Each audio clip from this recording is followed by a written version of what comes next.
السلام علیکم۔ ایک دن پروفیسر صاحب سے جوتا پالش کرنے والے بچے نے جوتا پالش کرتے کرتے پوچھا، ماسٹر صاحب کیا میں بھی بڑا آدمی بن سکتا ہوں؟ پروفیسر نے کہکا لگا کر جواب دیا، دنیا کا ہر شخص بڑا آدمی بن سکتا ہے۔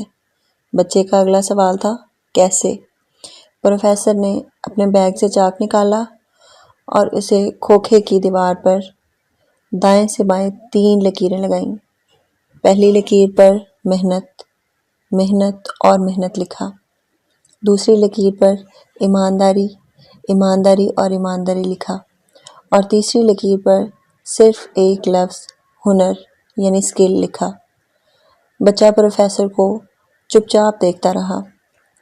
پروفیسر یہ لکھنے کے بعد بچے کی طرف مڑا اور بولا، ترقی کے 3 زینے ہوتے ہیں، پہلا زینہ محنت ہے۔ آپ جو بھی ہیں، آپ اگر صبح، دوپہر اور شام 3 اوقات میں محنت کر سکتے ہیں تو آپ 30% کامیاب ہو جائیں گے۔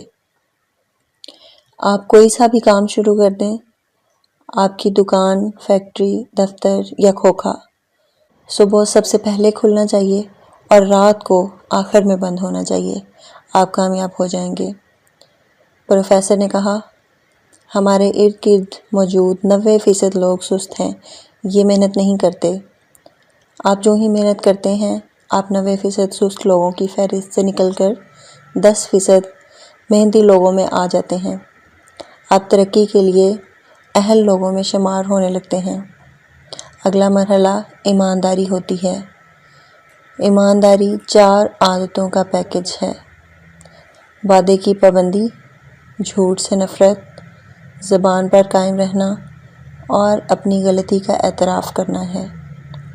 آپ محنت کے بعد ایمانداری کو اپنی زندگی کا حصہ بنا لیں۔ وعدہ کریں تو پورا کریں۔ جھوٹ کسی قیمت پر نہ بولو۔ زبان سے اگر ایک بار بات نکل جائے تو آپ اس پر ہمیشہ قائم رہیں اور ہمیشہ اپنی غلطی، کوتاہی اور خامی کا آگے بڑھ کر اعتراف کریں۔ آپ ایماندار ہو جائیں گے۔ کاروبار میں اس ایمانداری کی شرح 50% ہوتی ہے۔ آپ پہلا 30% محنت سے حاصل کرتے ہیں، آپ کو دوسرا 50% ایمانداری دیتی ہے، اور پیچھے رہ گیا 20%، تو یہ 20% ہنر ہوتا ہے۔ آپ کا پروفیشنلزم، آپ کی اسکل اور آپ کا ہنر آپ کو باقی 20% بھی دے دے گا۔ آپ 100% کامیاب ہو جائیں گے، پروفیسر نے بچے کو بتایا۔ لیکن یہ یاد رکھو، ہنر، پروفیشنلزم اور اسکل کی شرح صرف 20% ہے، اور یہ 20% بھی آخر میں آتا ہے۔ آپ کے پاس اگر ہنر کی کمی ہے تو بھی آپ محنت اور ایمانداری سے 80% کامیاب ہو سکتے ہیں، لیکن یہ نہیں ہو سکتا کہ آپ بے ایمان اور سست ہوں اور آپ صرف ہنر کے زور پر کامیاب ہوں۔ آپ کو محنت ہی سے سٹارٹ لینا ہوگا، ایمانداری کو اپنا اوڑھنا اور بچھونا بنانا ہوگا، آخر میں خود کو ہنرمند ثابت کرنا ہوگا۔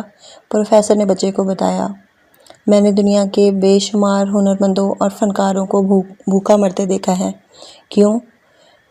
کیونکہ وہ بے ایمان بھی تھے اور سست بھی، اور میں نے دنیا کے بے شمار بے ہنروں کو ذاتی جہاز اڑاتے دیکھا ہے۔ تم ان 3 لکیروں پر چلنا شروع کر دو، تم آسمان کی بلندیوں کو چھونے لگو گے۔